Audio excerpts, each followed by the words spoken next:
What's up, everybody? We here at C2E2, the nerdiest place to be this weekend here in Chicago. This is like our year 3 on the podcast and C2E2. Year 3 on the podcast and C2E2. Even though we've only been doing the podcast for 2 years. Right. This is our third C2E2 on the podcast. There it is. That makes more sense. Yeah. And here we are with one of the most prideful things Chicago has right now. But we're not going to talk about C2E2. A little bit. Even though we have a dope-ass interview that we just did with Kevin Eastman, the co-creator of Teenage Mutant Ninja Turtle. This way, right over here. Go ahead, click the link, watch that video. But we're talking about the Chicago flag, something else we take a lot of pride in. Yes. Did you know, in 2004, the North American Vexillological Association, basically the people that they surveyed flags. They surveyed 150 city flags around the United States, and Chicago ranked number 2. I believe that. What's the first? Washington, D.C. I don't even know what it looks like. Yeah, right. Exactly. Nobody knows how do we not lose? Anyway, so why is Chicago's flag so popular, so important to our culture? We wear it as tattoos. Chicagoans go crazy. Chicagoans go crazy over the flag. Yeah. And that's what today's episode is about. We're going to figure out 77 places in Chicago. Right now. Let's get it.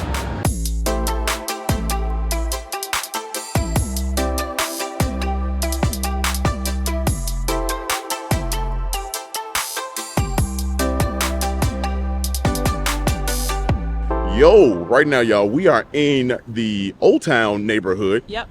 And it's lit out here. We haven't been here in a while. Yeah, haven't been here in a while, so we figured we tell this story here. Yeah. 1917, April 4th, Flag Day, Chicago Flag Day, is, okay, we're going this way, my bad, is when the Chicago flag was actually adopted as the official city flag. Right.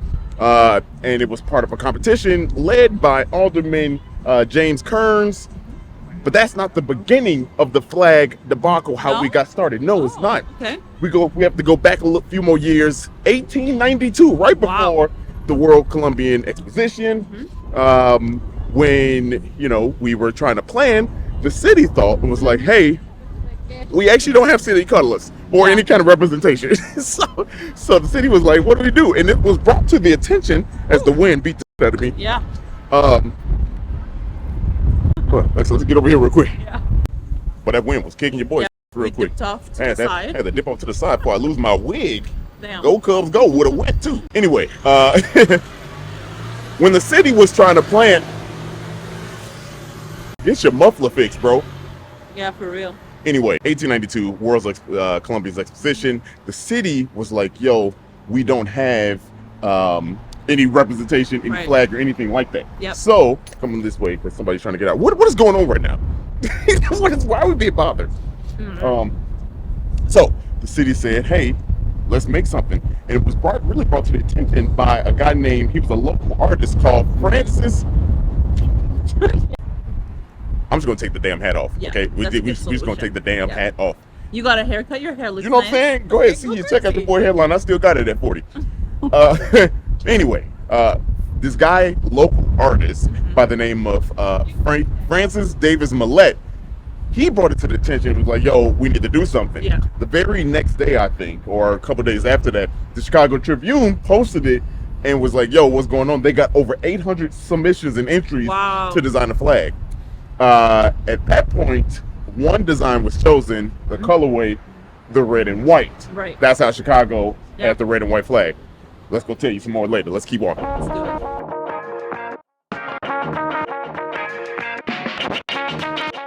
Interestingly enough, before that first competition, if you want to call it that, when Francis Millett brought it to the attention that we didn't have a flag or any kind of representation, not necessarily a flag, he basically said, "Hey, all European countries have a flag or some kind of representation, mainly universities and cities and things like that. If Chicago did it, we'd be like the first, and every city would follow suit." Wait, no other city had a flag yet? Not really at that time. No representation. So Chicago would have been the first of that. The reason why I bring that up is because we have to fast forward all the way to 1915. Okay, when the second competition was done. Right. Okay. The second, like, and this was the official one, right? Yeah. This is the official competition. It wasn't until 1915 when James Kearns again was like, "Hey, now let's do this. Let's do this, right?" And the reason why he did it is because Chicago is lagging now. Oh. Now we are behind people. So we could have. We could have, but Chicago was like, "Nah, I don't want to do that." It was like catchy. So he said, "Let's start this competition, right? And let's organize it." And so he did. He organized. He was part that organized it, right? And when they did it, this time they had over 1,000, over 1,000 submissions, and it was like a hit, right? It was a big hit. The municipal device was part of it, right? So go back and check out that episode.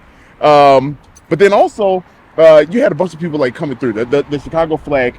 This was like, now we got something to work with. The person that won the winning design was Wallace Rice. Wow. Yeah, Wallace Rice was the winning design. Yeah. And the thing about him, he was also the person that came up with the rules to the competition. Wow. In pure Chicago fashion. Talk about what nepotism. Yeah, right. I'm sure it had nothing to do with politics. Anyway, but that was the winning design. And the winning design, we'll tell you about that in a second. Let's keep walking. Let's go out here. Let's go. Let's go. So, 1915, we told you that Wallace Rice, he won. Okay, he won. And it wasn't until 2 years later that Chicago actually wrote it as its actual official representation. And that day is known as Chicago Flag Day, April 4th, 1917. And here's a fun fact for you. I don't know if it's fun, but here's a fact for you. That was also the same day that the United States Senate approved the United States entry into World War I. Wow. Yeah, that's out of control. That's out of control that we did that. That's crazy. Anyway, we don't remember for that day. But anyway, so, Chicago flag, like I said, it's everywhere, right? I have tattoos all over me of the stars and everything. Yeah. The first Chicago flag had the stripes, but it only had 2 stars. Right. Yeah, for those of you that follow the OG audio part of the podcast, you know that what the stars represent. You probably heard this fact. But the first 2 stars that were represented was, one, the Chicago Fire, the Great Chicago Fire was represented, and then the World's Columbian Exposition was the second star. Did you know this? I had no clue, and maybe somebody else there knew. But not only do the points, each point of the star have something that it represents. Which unofficially. Exactly. Coin. Unofficially, and I got it right here on the screen. But did you know that the stripes also represent something else aside from the top one being for the north side, the middle one being the middle white stripe being for the west side, and the bottom being for the south side, and then the 2 blue lines representing both branches of the Chicago River. But did you know that each one of the stripes also represents something else globally? I mean, like countrywide? Nationally? Yeah, nationally. There it is. I got that on the screen also because I didn't feel like talking about it. But there it is. But everything is unofficial. That's wild. Yeah, very wild. Okay. Yeah, very wild. But also, so here's a fun fact about the stars. There was some controversy because at the time, the mayor of Chicago, as we know, the Chicago Star was designed with 6 points, right? William Rice was like, I like a 6-point star. It makes us feel different. Well, the mayor at the time was like, no, that's not American. So the American flag has the 5 points, so make it 5. And he pretty much made it like, he wanted to make it like a law. In pure Chicago fashion, we were like, nah, all that, and we kept it 6 stars. But the other 2 stars were added later, and the 3rd star that was added was in 1933, and it was for the Century of Progress, which happened that same year, and it was presented at the World's Fair to the mayor. So at the time, by an architect there or designer there. That's so crazy to like change a flag after 20 years or something. Right. Well, I'm glad you said that because that's a good ass point that I did not bring up. When William Rice designed the flag, he designed it with the 2 stars to the far left. And the reason he did that, and this is Chicagoans, we've had an ego for the longest time. Get this. He did it because he was like, hey, in case we want to add more stars, I want to keep some space there for Interesting. more stars. So Okay, that's all why right. the flag looked like that. Yeah. So 1933, the third star was added. 1939, 6 years later, was when the Fort Dearborn star was added to add representation. Yeah. And that's where we stand with the Chicago flag. That's crazy. However, There's no more room for more stars. well, it's funny that you say that because Chicago, over the decade and century, has thought about maybe adding a fifth star. For good point. Another good question. You own the money today. Oh my God. But we were going to go as far as the river reversal. Okay. All the way. Get this. This would have been ridiculous. Only Chicagoans would have got away with this one. But one of the ideas and proposals was for the Chicago Bulls 6 championships. Only us would represent a sport on a flag. But speaking of which, the last real conversation about adding a flag, adding a star to the flag, was for the Chicago's bid for the Olympics. Oh, if we had gotten it. If we had gotten it, the 2016 Olympics, had we got that, it would have been. That would have been cool. That would have been actually pretty cool. Yeah. Because not a lot of cities get that. And in pure Chicago fashion, we would have added a fifth star. But that is the Chicago flag. I am hungry. I'm starving. Let's go eat. Let's go eat.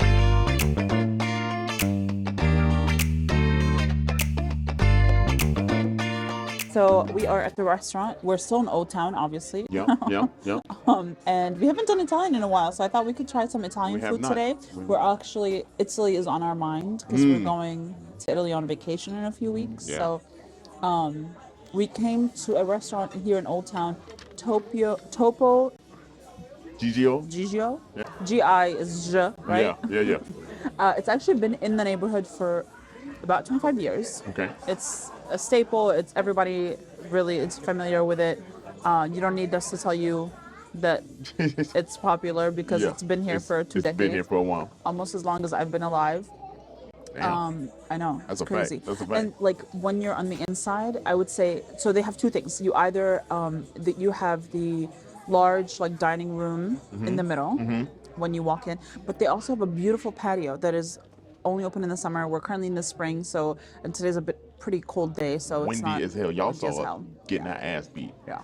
But the vibe of the inside, I would say, is very like rusticy, like Italian. Yeah. Really, really nice. We got wine and bottles all over the place. Yeah, all good. Okay. All good. Thanks No, so you're good. much. You're good. There's like wine bottles all over the everywhere. wall. Yeah. On your way to the bathroom, there's pictures of famous people that have been here, like that have signed their headshots or pictures with the owners. Yeah. It has that like, what is that called? The style of paint. It's like a lime wash on the walls that was like very popular in the early 2000s. You know, like every mom had a lime wash accent wall and a bottle of unused olive oil peppers or something. It was like very Northern Italy or Tuscany vibes. Yeah. But yeah, so they serve Northern Italian cuisine. That's their specialty. Okay. I personally don't know enough about Italian cuisine to tell you what is Northern Italian and what is I don't know either. middle. I know that, once you go further to the south, you're by the water, so it's a lot more seafood. But, I don't know. Yeah, there's a lot of spaghetti up north. A lot of spaghetti. a lot of spaghetti up north. Yeah. But yeah, I mean, it's pretty chill. It's we're here for lunch, so it's pretty casual. Yeah, and it's a Cubs game going on, so, go Cubs go. Yeah, go Cubs go. Yeah. But yeah, it's I'm excited to try this food. Yeah, we got some dope stuff. We got some dope stuff. Do we want to talk about the first half of the Oh yeah, let's talk about what we first got. Yeah. Go ahead. So for the first portion, for our appetizer, we each had soup. I had the tortellini. Dario had the soup of the day, which was minestrone. And so, what did you think of that? So the broth and the sauce and the potato, because it was vegetable. So yours was like vegetables and a tomato sauce, basically. Fantastic. Yeah. I thought it was, especially on a cold day. I know. That was right where I needed. Because y'all know I ain't really no soup person. I'm not a soup person, but it was needed today. Yeah. And that flavor was so good. Like, so good. Man, it was good. Yeah. Like that's a good start. Yeah. I like it. So mine was in a chicken broth with spinach, and everything is made in-house, right? Yeah. Like they make their own pastas, they import the cheese. Yeah. So they make the sausage, so like everything is homemade, not homemade, made in-house. Right. And so it was exceptional. They say it's the most popular soup. Yeah. They offer that and then whatever soup of the day is. So they were like, you have to try it. So we got one of each. We absolutely loved both. Yeah. And then because I love cheese, we also got two things of cheese. We got the caprese salad, which is basically mozzarella that is sliced into like rings, Yeah. ring-shaped circles. Ring-shaped circles. You know what I mean? Yeah, okay. With tomato and basil, and then you just drizzle some olive oil and vinegar if you'd like. It was like a burrata without the burrata. Well, it's buffalo mozzarella and burrata are like burrata's like a little creamier, which we also had that, and that comes with toasted bread, peppers, tomato, cucumber, and basil as well. Okay. Both were great. Yeah. I ate a little bit of both. We also ate a lot of bread. A lot of bread. I mean, very quickly. Yeah, y'all know how I get down there. You come to an Italian joint, ain't no way you not having bread. So that's what we did. Yeah. But let's get to the main stuff. Let's get to the main stuff. Because what is it called? The main entree. No, like the meat of it. Oh yeah, the meat of the show. Meat of the show. Pause. No, pause. So we asked what was most popular on the menu. We actually got one, which is today's special, which is a halibut in a lemon and caper sauce with asparagus and mashed potatoes. So let's try that one out first. Let's go. The halibut, first of all, flaky, nice little grill char to it. Y'all, this is kind of going crazy right now. I love capers. And I love anything in a lemon sauce. It also comes with a side of asparagus. Yeah. So. All good. What do you think? Amazing. So far, so good. Thank you. Thank you. Espresso martini is the best. Oh, really? Good to know. Yeah, let me get some of this mashed potato. Yeah. Yeah, the halibut is flaky. It's like not overcooked. What am I doing? Amazing. Fire? Ooh, hold on. I got a sip. I love taste. A taste. I love things in a lemon sauce. I just love lemon in general. Oh. It's buttery. Oh, that's good. Oh, wow. I would say it's like a butter lemon sauce. Here's what I like about the halibut. It's very, very white. Means it's not done. It's not overdone. It's got the little. It's not tough. It's not. It's like almost a perfect consistency. That halibut good. It's really good. 25 years. 25 years. Isn't that crazy? Ain't never been here. Imagine being popular for 25 years. Lord have mercy. Y'all, I've been down here so much. Good. I do comedy at Zany's right next door. And never been here. Yeah. Never been here. Home. The halibut doing things. The asparagus, you know, like when asparagus is overcooked, it kind of gets like limp. Yeah. This asparagus is perfect. It's not limping. Like, no. Yeah, this is good. I'm sorry. You're gonna watch us eat this whole thing right here. Well, I was gonna say let's try something new. Okay, yeah, I want to. But this is good. Oh my God. The next thing we're trying is a pasta with sausage and peas and a tomato cream sauce. And this is like, honestly, this was the first thing before our service recommended this. This is what caught my eye on the menu. I love peas and I love like I love peas and I love sausage. Together, I'd match. Damn. So let's see. Wow. It's good? Very. You get like saltiness from the sausage. Oh, you said saltiness. Creaminess from the sauce. All right, let's see. Let's see what we're talking about. That is very good. That's good. Yeah. Yes, that's I don't know if I ever had peas in my pasta. I mean, I don't recall. I mean, like I don't really recall. Like you're on trial. That is very good pop. That's very good sauce. It's very creamy. Yeah. I'll say the sausage. It's a spicy sausage. Yeah. It's really good. Very good. Like I love that. If you don't like cheese, this is like one that is that creaminess that it's creamy. Yeah. you might be like, I don't know. Yeah. But like for me, it's perfect. We're talking about a small fraction of people, right? Yeah, that's very good. You know, the thing is, when you get to the sausage, that's when it's... It's so good. I really like that sausage. All right. The last thing we got, again, we asked what was popular. This is the chicken parmesan and tomato sauce with side of spinach. Sarah made fun of me. I did. Getting basic stuff. That wasn't basic. He opened it. It's a little basic. Except for basic people like you, they love chicken parmesan. I'm just saying. I mean, I like it. I don't hate chicken parmesan. I'm just saying. Hey, since we talking about them, they so nice here. They're so nice. Yeah, everybody nice here. We didn't have everybody come up here. They done recommended 5 different things. So yeah. Just. I also love spinach. It feels like it's with garlic. See, look at you. You was talking all that smack. You was talking all that smack. No, I know. I knew I was gonna like it. I'm just saying. It's a safe choice. Better safe than sorry. It's pretty good. It's chicken breast, y'all. So you know how I feel about chicken breast. Boy, if you don't, go back a few episodes. So go back to any episode we talk about chicken. Let's see what we're talking about here. Oh, that's good. It's pretty good. Yeah. That's good. I like that. That's good. Yep. The breading is not as bready. Is it breaded? I don't know, but it could be the cheese that's on there. Like, it is not breaded. It's not breaded. It's cheese, not fried. No, it's not. Yeah, it's not fried, which is good. It's a grilled chicken breast. Yes, because the cheese is doing what the breading should be doing. Like, and I feel like when you got breading like that, cheese crust on it. Yes, the breading sometimes can take over. As I talk with a knife. 1000%. As I talk with a knife in my hand. Ooh. Y'all know when I start making noises. I would say the pasta stole the show for me. The halibut was amazing, but the pasta stole the show. I'm gonna say the halibut. Really? Damn, you basically gonna pick the chicken, aren't you? Yeah, this. Wait a minute. It's between the halibut. The halibut was. I just tasted the halibut again.